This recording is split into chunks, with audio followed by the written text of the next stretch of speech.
गांधीनगर इलाके में हुई लूट का पुलिस ने किया खुलासा। नकली सोने के सिक्कों का लालच देकर किया करते थे लूट। पुलिस ने 2 लुटेरों को किया गिरफ्तार।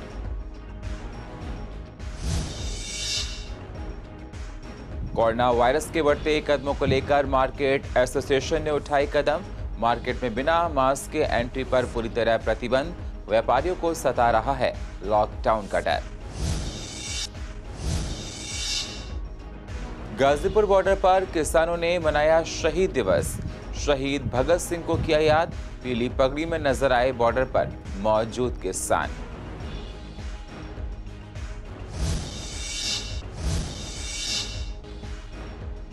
दिल्ली सरकार की घर घर राशन योजना पर बोली दिल्ली की जनता। कुछ ने गिनाए फायदे तो कुछ ने बताया हानिकारक।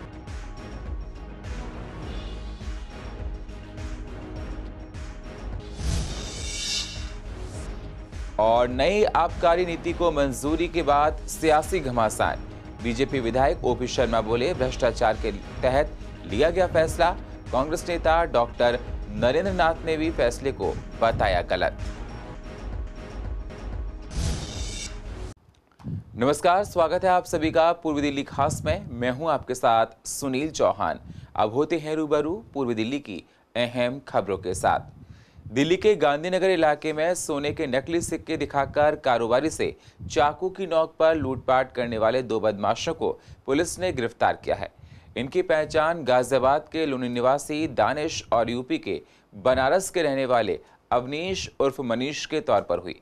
पुलिस ने इनसे वारदात में इस्तेमाल किए जाने वाला चाकू, लूटे हुए रुपए के साथ 3 नकली सिक्के भी बरामद किए हैं। डीसीपी शादरा आर सत्य सुंदरम ने जानकारी देते हुए बताया कि यूपी के हरदोई के रहने वाले कारोबारी अमरपाल वर्मा कपड़ा खरीदने के लिए गांधीनगर मार्केट आए थे। वह सड़क पर खड़े होकर दुकान खोलने का इंतजार कर रहे थे तो वहीं 3 युवक आए और उन्हें सोने के 3 नकली सिक्के दिखाकर खरीदने के लिए कहने लगे। कारोबारी ने कोई दिलचस्पी नहीं दिखाई तो युवक खरीदने के लिए दबाव बनाने लगे। जिसके बाद भी बात नहीं बनी तो चाकू की नोक पर जो भी उनके पास मिला लूटकर चोर फरार हो गए। मेरे साथ सर आज 3 लड़कों ने मेरे साथ पैसे छीन लिए। क्यों? सर मैं आया था कपड़े लेने के लिए। जब ये तीनों मिल गए तो मुझे रोक रखा।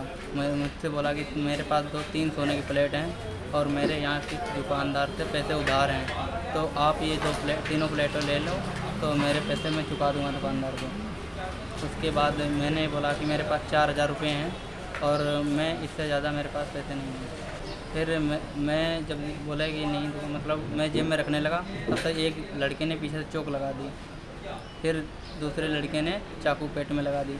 तीसरे ने पैसे छीन के गांधीनगर मेन रोड की तरफ भागने लगे।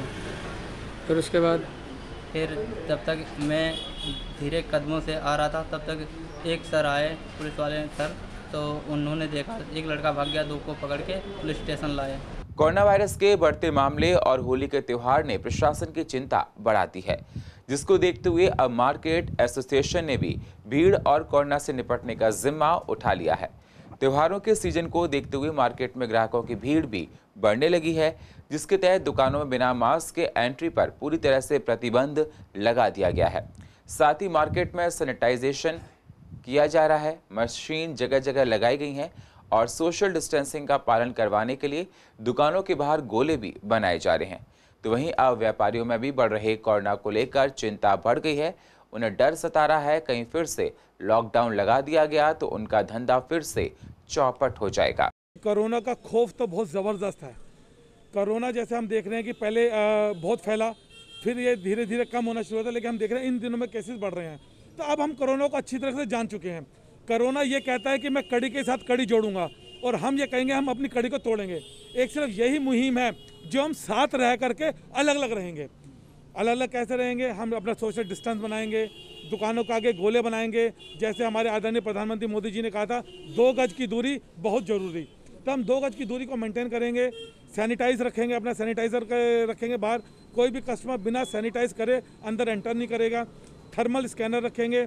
सब ने अपने अपनी दुकानों के बाहर पोस्टर लगा रखे हैं, विदाउट मास्क एंट्री नहीं होगी। जगह जागरूकता जरूरी है, तो कस्टमर को जागरूक करने के लिए ही नोटिस लगाया गया है। और जो लोग पढ़ते नहीं हैं, नहीं पढ़ पाते, उनको हम वर्बली भी बोलते हैं कि थोड़ा डिस्टेंस मेंटेन करिए। अपने हाथ को हम लोग सैनिटाइज भी करवाते हैं कस्टमर का, ताकि वो टच करने से पहले किसी भी सामान को करें। देखिए, सावधानी हटी दुर्घटना घटी, बहुत ही कॉमन सी एक लैंग्वेज में बोला जाता है, बट ये सच है।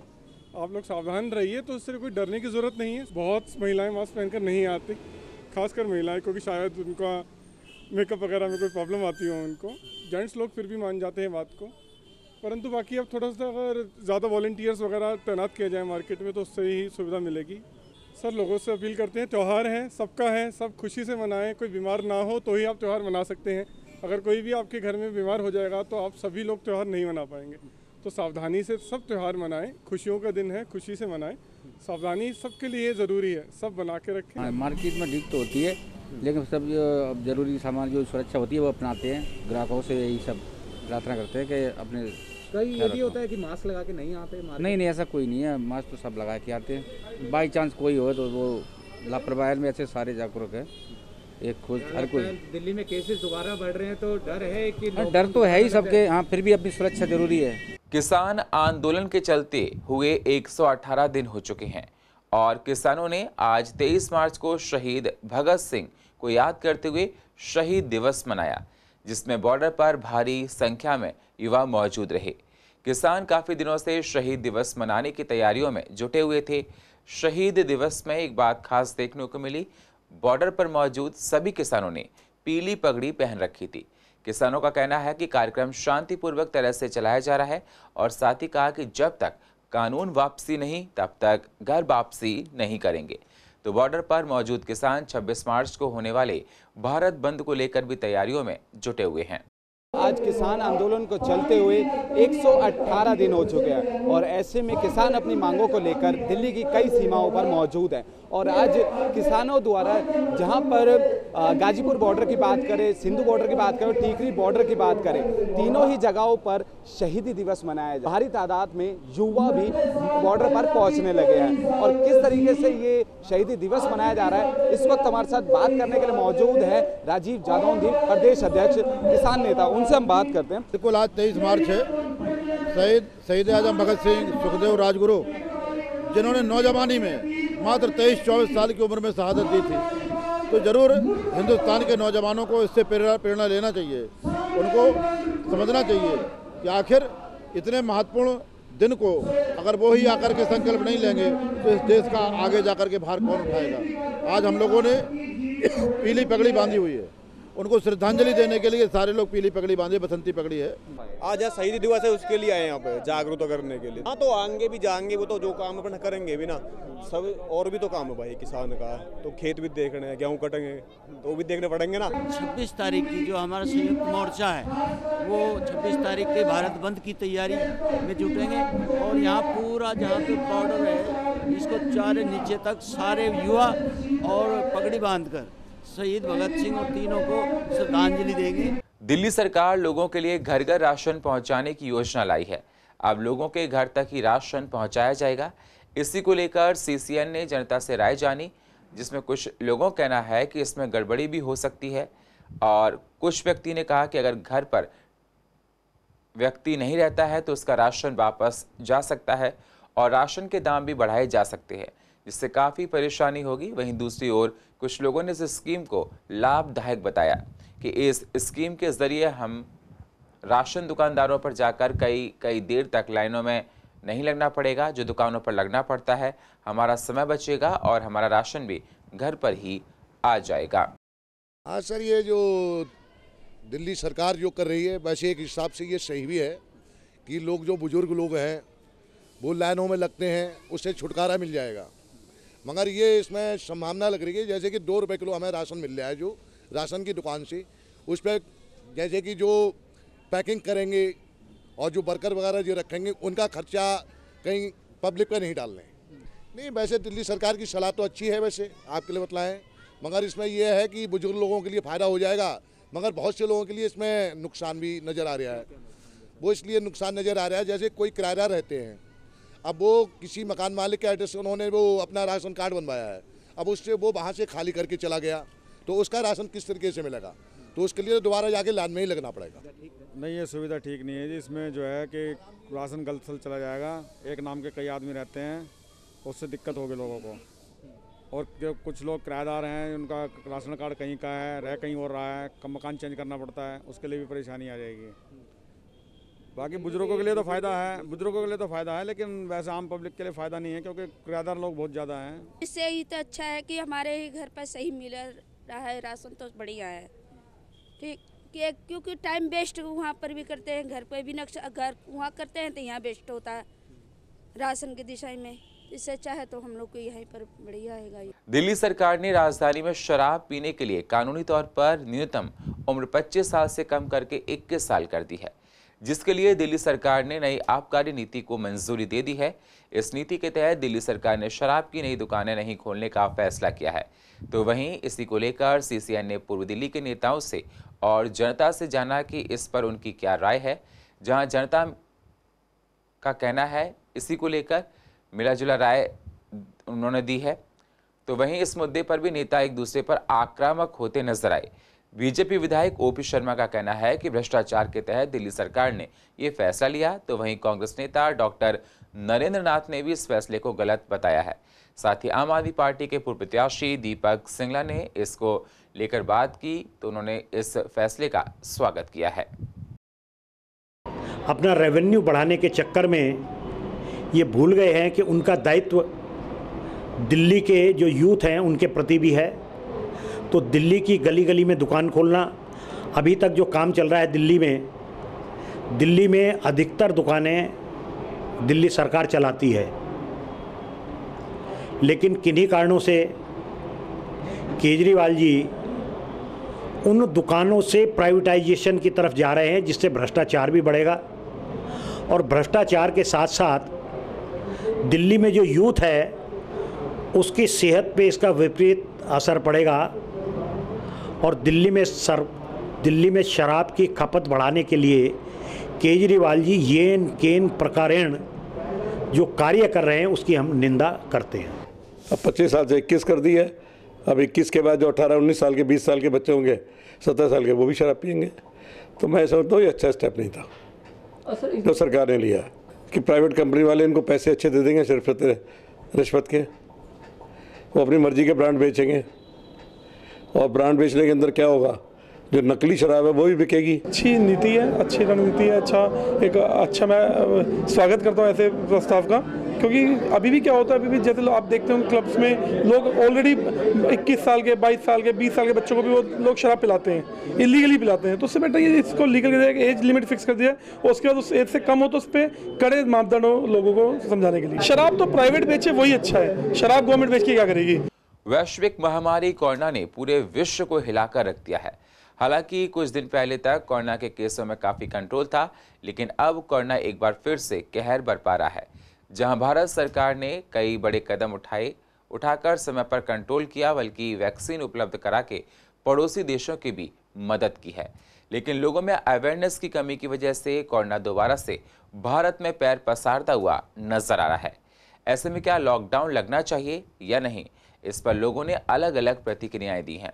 जहां कुछ लोग लॉकडाउन की डिमांड कर रहे हैं, वहीं अधिकतर लोग इसके खिलाफ हैं, क्योंकि आर्थिक हालात बद से बदतर हो चुके हैं, व्यापार बंद हो चुके हैं, रोजगार खत्म हो चुके हैं। देखिए और क्या कहती है पूर्वी दिल्ली की जनता। सर मेरी राय तो ये है कि लॉकडाउन नहीं लगना चाहिए और सोशल डिस्टेंसिंग का पालन करना चाहिए। जो मार्केटों में भीड़ है, जैसे गांधीनगर, लक्ष्मी नगर, कृष्णा नगर, यहाँ पे सोशल डिस्टेंसिंग का पालन करना चाहिए।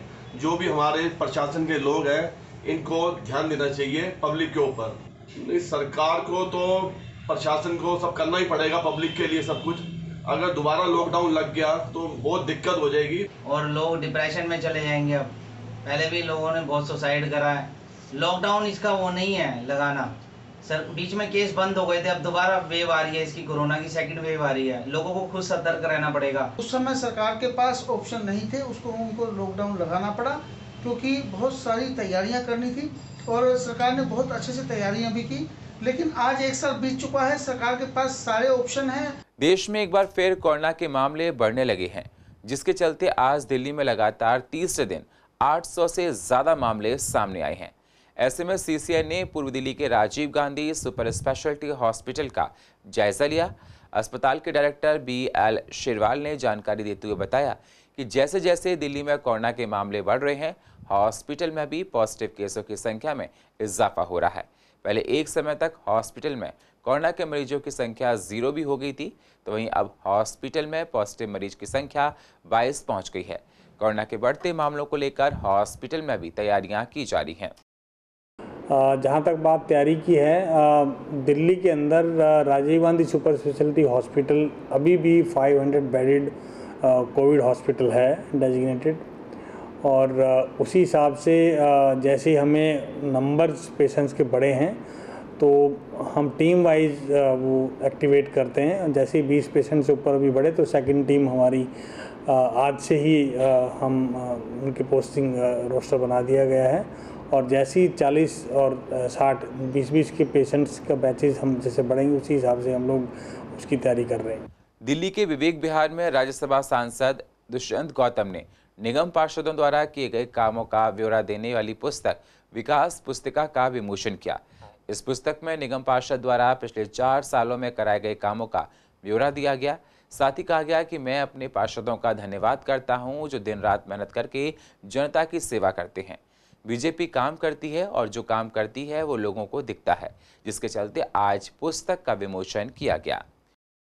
और आपने देखा होगा इनकी पुस्तक के अंदर छोटी छोटी समस्या है, सबका समाधान देखा गया है, और जो लॉजिकली जो बात की जाती है निगम पार्षदों के बारे में, निगम के बारे में बताई जाती है, मेरे बड़ी पारदर्शिता और ईमानदारी से इन्होंने काम किया। कह सकता हूँ कि हमारे जितने यहाँ के जन निवासी हैं विवेक विहार वार्ड के, आज कहीं पर भी आप चले जाइए और किसी से पूछे कि क्या व्यवस्था है, 15 साल पहले की व्यवस्था है। और कुछ हाँ सड़कें इन्होंने तोड़ दी हैं सारी, जल बोर्ड ने, PWD के नाले साफ नहीं होते, DSIDC के नाले साफ नहीं होते, दूसरी का जो काम है सेवा बस्तियों में वो पूरा नहीं, उनके पास पैसा नहीं है, कह रहे हमारे पास पैसा नहीं है। अरे भाई वो एक तरफ हमारे मुख्यमंत्री कहते हैं 69,000 करोड़ का बजट लाते हैं, दूसरी तरफ कहते हैं पैसा हमारे पास नहीं है। और पूर्व दिल्ली की अधिक जानकारी के लिए आप YouTube पर जाकर CCN10 को सब्सक्राइब करें और फ्रेश अपडेट लेते रहें। और फिलहाल पूर्व दिल्ली खास में इतना ही। बाकी खबरों के लिए आप बने रहिए CCN के साथ। तब तक के लिए नमस्कार।